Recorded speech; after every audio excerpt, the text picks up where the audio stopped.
You can support the podcast is by purchasing or picking up our limited edition apparel. The shirt that I have on right now is one of the only shirts that we've brought back for a second time. Normally we'll never do that, but the only reason we brought this one back for a second time is it sold out within 6 hours. So we brought this one back. We also got a second one that we just dropped. It's our, I guess, just Halloween edition shirt. Go to elitefts.com or go to the link in the description. This really does help us out because this directly supports the Table Talk podcast. Thank you guys. Enjoy the show. Trends. So I think sometimes, you know, as much as you should do the things that got you there, I think there's also a lot of value in trying to like just analyze everything you can that's doing well and try to figure out why. You know what I mean? Try to figure out like why Sam Sulek vlogs that are 2 hours long and are just kind of like him just being himself and chatting are like exploding. Like why is everyone and their mom watching these vlogs? Because a lot of people could put out those vlogs and they wouldn't. You know what I mean? You could have 50 people try to recreate that vlog format and it wouldn't. So what is it about him? You know what I mean? And plenty of other content creators, you know, like Jeff Nippard is another guy who comes up a lot, and he does a lot of like science explained stuff. You familiar with Jeff? Yeah. So, you know, and I think again, like a lot of people could be making these very science driven videos, but like, what is it about that? What way is he doing it that like turns it into this thing that's a head and shoulders beyond what you know, what other people might do with that same format or same video style. Yeah, I think they fill a void, training. You know, where with Sam, it's interesting because I mean, there's no thumbnails. I mean, there's a lot of things that are just like, whoa, this is completely against like everything that everybody's being told. But I think it's bigger than that because there's authenticity, which people talk about is very authentic. The one thing that does kind of make me laugh just a little bit about it, and I like his stuff, I do, and I'll continue with kind of where I think, you know, the popularities, some of it's coming from, is, you know, they'll say he's a throwback, you know, like the old school. And I'm like, is he really though? Because he's walking in with a tripod with this giant Canon fucking camera on it, you know, and filming every single set. You know, and then stripping down and posing afterward. Is that the throwback? I honestly don't know. I didn't, there weren't people like filming their shit when I went in to train. Yeah. Now, is this train? So yes, the training and stuff is, but the other thing that's interesting there is now his training, like I said, it is, but if you're the outsider in that gym looking at the dude, like I like to do this a lot of times, like, cause you know, people are like walking down the street with selfie stips. What if you're in the car watching this person across the street? You're laughing your ass off. You might like, look at this, be filming them. Like, yeah, you're like, look at this. Well, there's oh God, there's a Instagram page called Influencers in the Wild, you know, which is kind of like that kind of stuff. And so I look at it that way. Like I can't not look at it that way. So if I see like somebody's running, like oh God, the motivational guy that runs all the time. I don't know. I should know this. Fucking the SEAL guy. Oh, Goggins. Like okay. Somebody's like driving next to him, like filming him running. Like, if I was watching that, I'm laughing my ass off. I would be too. I am laughing my ass off, right? So when I see those things for some dumb fucking reason, that's what I look at. Like, how's this being produced? I think that's an interesting. It makes me laugh. It really does. But it's not what that content is. But with Sam stuff, the other thing I think people miss there is he's still got to edit. Now, granted, it's a shoot edit. I mean, there's not a whole lot of editing, I'm sure. It's just kind of, but he's still got to upload it. I mean, it's an hour video. It's got to upload to YouTube. That doesn't happen. He's putting a lot of time into this. Yeah. You know, so he is the content creator. So I think they just see that and they're like, oh, that's like a window into his time, but they don't see that there's a lot of work that he's doing to be able to do that. Where I think a lot of the appeal is I think it's a start of a little bit of a pushback where, and you kind of touched on it earlier, just with your own training, you do this long enough. Like when you're in college and training, you just fucking love to train.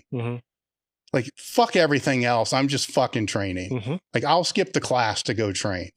But I'm fucking training. I love this shit. Do it. Then the longer you do it, you have other responsibilities. Everything's come in there. And so it's still a high priority, but it's not as fun as what it was. Right. Right. So anybody that's been doing this a long time that watches his stuff, you're thinking back, man, I remember when it was like that. Yeah. When I would go into the gym, and you're attracted to that, right? Yeah. Because it reminds you of, this is why I do this. I love this shit. Yeah. He loves this shit. You know, so that's got an appeal to people that are way older than what he is. Yeah, for sure. So this is because it's blowing up. I mean, what's he got, like 1.2 million followers or something now? Something like that. That's not just the 23-year-olds and under. No. Right. So that's everybody. And it's a good thing, because I love to see people being reminded of, you got into this because you love to do it. Mm-hmm. You know, there's nuance, man. The longer you do it, the more injured you get, the stronger you get. There's meats, there's nuance. It's a frustrating, because the gains aren't coming like they used to, nor should they. You're breaking world records. Like, it doesn't work like that. Right. But it becomes a different thing. So it's a reminder. He's a huge reminder. And for that, I think, oh my, this is a cool ass thing. Yeah. You know, give it a month. There's going to be 20 other people trying to do exactly what he's doing. Yeah. And it won't work, because it was the right time, the right message, the right place. Where I think like Nippard with the science stuff, there probably was a gap. Right. And then the right time, right place, right message. Yeah. Then becomes the challenge of, how do they keep it? Yeah, exactly. Right. And, you know, it's his is a vlog. I mean, he can keep it as long as he keeps vlogging. I mean, it's just going to keep rolling. But it is the thumbnails and shit are what fucked me up with that. Right. Because I thought that was important. Like, I thought the titles were important. I mean, that's the beauty of it, is it just goes against everything, right? Yeah, I think that's part awesome. of what people love, is that it's super successful, but it seems like it's so against the grain of this, like this polished and produced kind of, you know, above the surface kind of thing that a lot of people have done and has been presented as like fitness content for so long. And I think, the fact that he's just kind of like, I love it. I love on it. The edges and stuff, I think really gets people going. I love it because it is authentic. I said something about that before. It was authentic. So we did Joey, I think I talked to him about that. We did that, and I said it was authentic.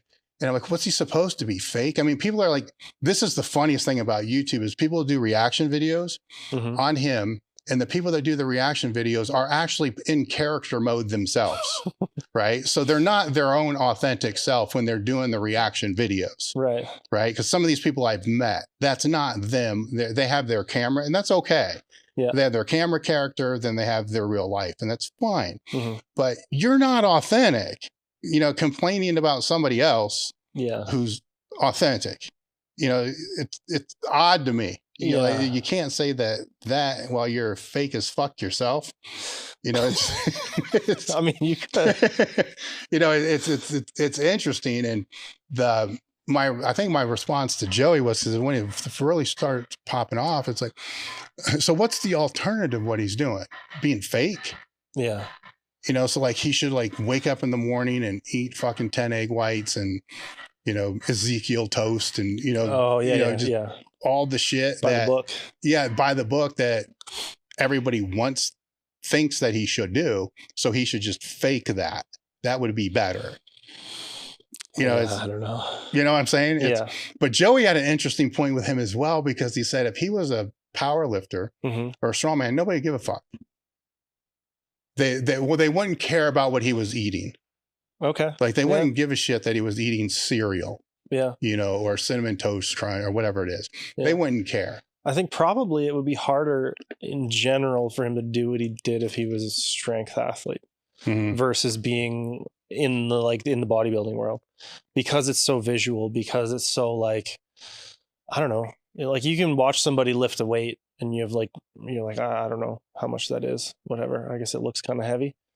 But unless you're like, you know, strongman may be a little more accessible still, but bodybuilding is like, everybody has a body. You know what I mean? Like everybody has seen muscles. And when you see somebody that's like huge and shredded, you're like, what? You know what I mean? Like that makes you double take. But you can see like a giant bar loaded up to the nines, you know what I mean? And it's still kind of like, meh, for a lot of people. But I think for whatever reason, bodybuilding has like a much wider appeal with a lot of that stuff. It's tough, you know, because I tried to do some crossover stuff with John when he was alive, and if you're in, I don't want to say it's it's not possible. It just hasn't been done yet. Like if you're in the strength world, it's hard to crack into that world. It really is. It's like two different mindsets, which is weird to me. But because you're talking like as an athlete trying to go from one sport to another? Well, just as a creator, right? So if you got all this strength content, then you start putting hypertrophy content out. And by our nature, to us, that's a block. You know, to them, that's the whole thing. You know, so it's a weird message for people who aren't into the strength world to understand. Right. Where we're trying to create hypertrophy in a shorter period of time, which is actually a more complicated task, you know, to be able to do, but we don't have this big window, you know, to be able to, and to be completely honest, we don't need it to the same degree. Yeah. You know, it's a different thing. As a strength athlete, I wish more people were into strength than they were vanity, but I've been trying to change that, you know, because everybody can do that. Well, I guess everybody can do the other too. But everybody can do that. And to me, for me personally, it's always been more rewarding to have that meet like you had, you know, to lift that PR. You're like, fuck, I didn't think I was able to do that. The rewards are more frequent than when I try to do bodybuilding type. I don't know if you ever try to do any type of bodybuilding training.